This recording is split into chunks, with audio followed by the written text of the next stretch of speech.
Bonjour Séverine, merci d'être là aujourd'hui pour partager ton témoignage. Est-ce que tu peux commencer par te présenter, dire qui tu es, où tu vis, quelle est ta situation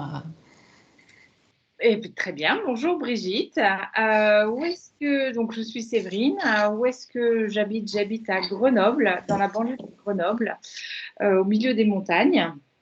Qu'est-ce que je fais? Eh bien, depuis un an, j'ai monté mon entreprise. Auparavant, j'étais responsable des ressources humaines et j'ai monté mon entreprise d'accompagnement de jeunes dirigeants de petites entreprises.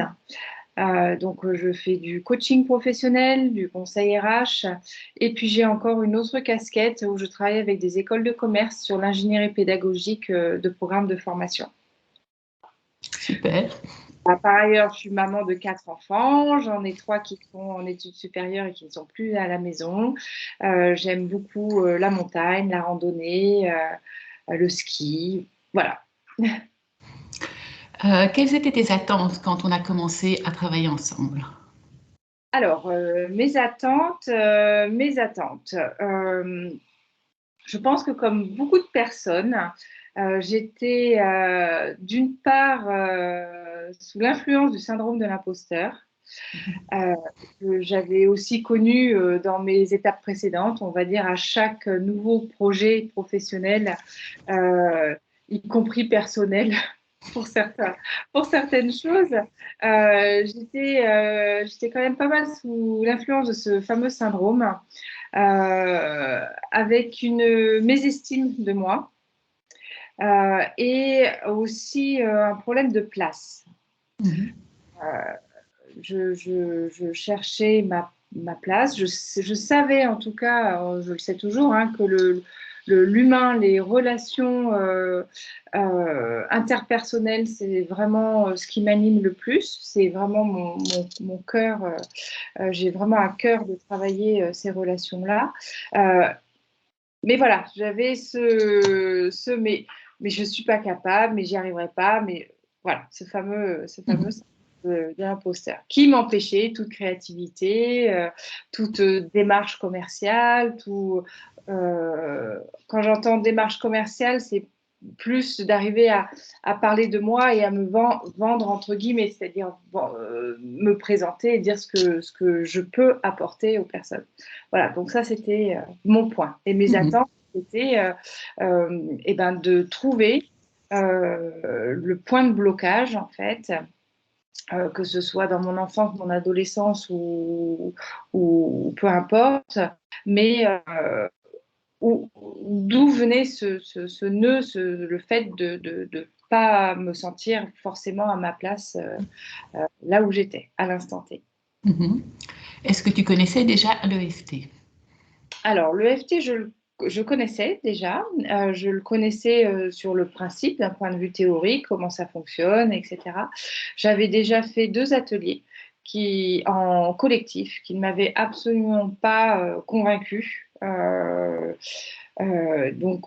Du coup, j'ai pas plus poussé la chose à ce moment-là avec ce thérapeute.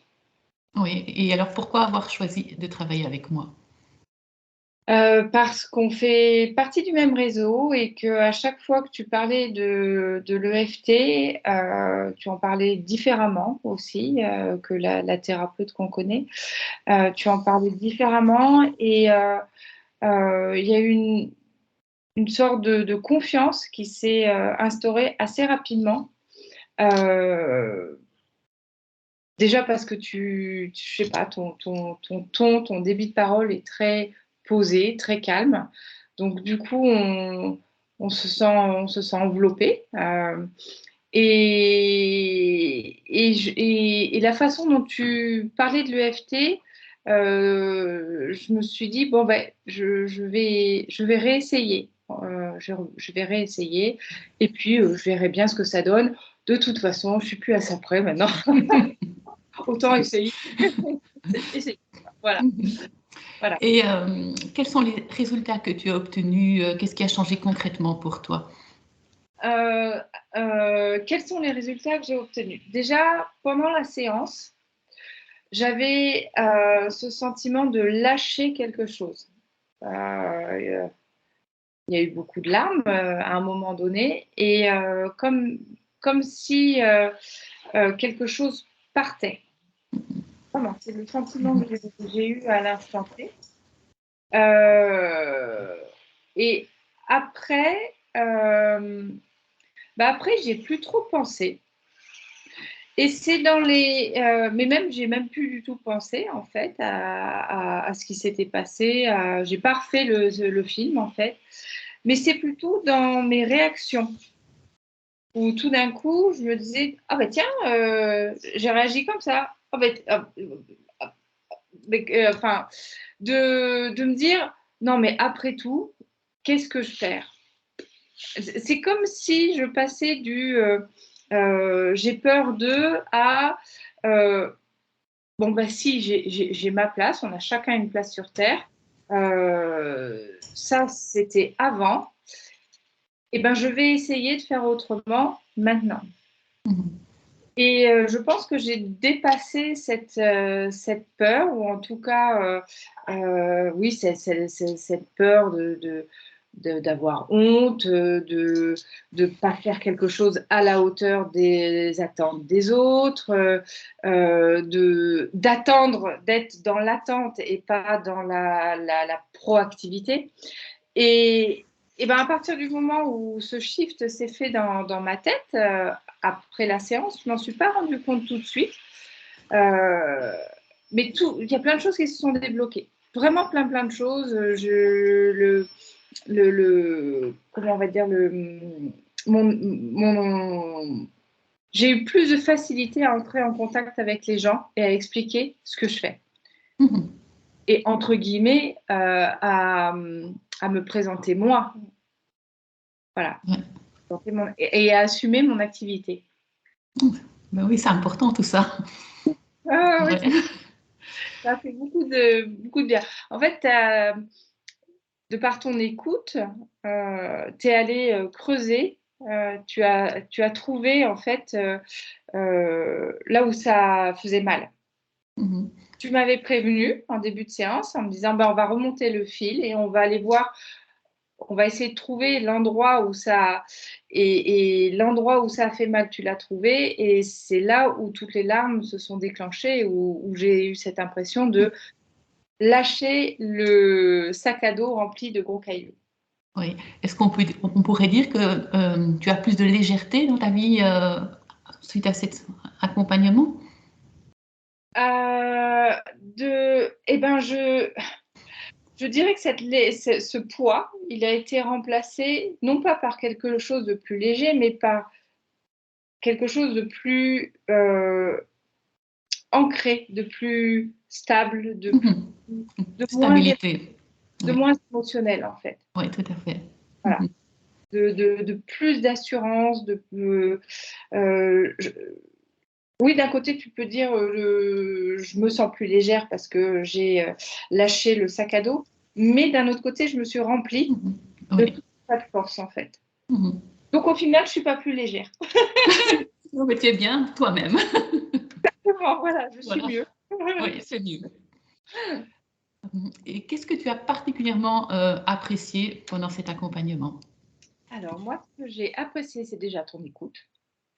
Le fait que tu sois constamment en posture basse. Une fois que tu as expliqué les règles du jeu, tu as dit qu'on allait gratter là où ça gratte, que tu as expliqué le principe, le mécanisme, qui est de façon très très claire, où tu poses un cadre de confiance très solide, une intimité. Même si on était en visio, j'avais l'impression quand même d'être à tes côtés dans ton bureau avec toi. Tu cherches pas à donner des solutions ni à résoudre mes problèmes. Tu n'as pas cherché ça du tout. Au contraire, c'était vraiment de l'écoute. Tu ne m'as pas infantilisé, tu ne m'as pas laissé en position de victime et toi en position de sauveuse, de sauveur. Non, non, tu creuses là où ça fait mal, mais avec beaucoup de gentillesse, beaucoup de respect. Et ben du coup, on se lâche. Du coup, on tapote et au bout d'un moment, on oublie même. Enfin, moi, j'ai même oublié que je tapotais, en fait. Voilà. J'ai vraiment oublié le fait de tapoter de partout. C'est comme si, en fait, c'était un peu de l'hypnose, où à force de t'écouter, de faire enfin, de tapoter selon un schéma qui est ultra répétitif, en fait, et ben, on rentre dans un mécanisme de détente. Et moi, j'ai trouvé ça vraiment, vraiment chouette. Et qu'est-ce que tu dirais à des personnes qui hésiteraient à travailler avec moi? De ne pas hésiter. Ne pas hésiter. Ce que je dirais, je pense que déjà, il y a le frein de l'EFT. Je pense qu'on ne sait pas tous ce que c'est que l'EFT et les principes de l'EFT. Donc déjà, de lever ce premier frein sur l'EFT. Qu'est-ce que... En fait, on n'a rien, entre guillemets, à perdre. Il n'y a pas de... c'est pas comme j'entends dire non, non, mais moi je veux pas être hypnotisée, je sais pas ce qu'on va me dire, je sais pas ce qu'on va me faire faire. Pas du tout. Là, on est ultra conscient, même si je disais qu'on est dans une espèce d'état, on est détendu en fait, on n'est pas hypnotisé, on est détendu. Donc j'ai envie de dire, ça ne fait pas de mal, voilà. Il n'y a pas de danger à faire l'EFT. Ensuite, pourquoi travailler avec toi? Ben justement parce que tu mets cette confiance, ce cadre intimiste. Ne me demande pas pourquoi on a envie de te faire confiance tout de suite. Je ne sais pas. Tu dégages quelque chose de l'ordre j'ai envie de dire, du sacré, si tu veux, où on sent que déjà, tu maîtrises le sujet. Ça, là-dessus, la compétence technique, j'ai aucun doute là-dessus. Mais surtout, c'est cette approche très douce, très respectueuse, très enveloppante, sans t'infantiliser, te laisser dans un cadre. Voilà, si je peux recommander à ma voisine ou à ma meilleure amie de travailler avec toi, c'est ce que je lui dirais. Je lui dirais, en fait, tu peux te lâcher, dire les choses. Tu peux, voilà, tu fais partie des personnes avec qui on se sent en confiance immédiatement. Et ça, c'est hyper important pour moi. Voilà. Ok. Est-ce que tu auras encore quelque chose à rajouter, un mot de la fin pour conclure? Déjà, merci. Merci. Que l'EFT, c'est bien, mais c'est pas magique. C'est-à-dire que c'est un ensemble, ça fait partie d'un ensemble. C'est une thérapie, si on peut appeler ça une thérapie, oui, c'est une thérapie qui doit se faire, c'est un accompagnement en fait,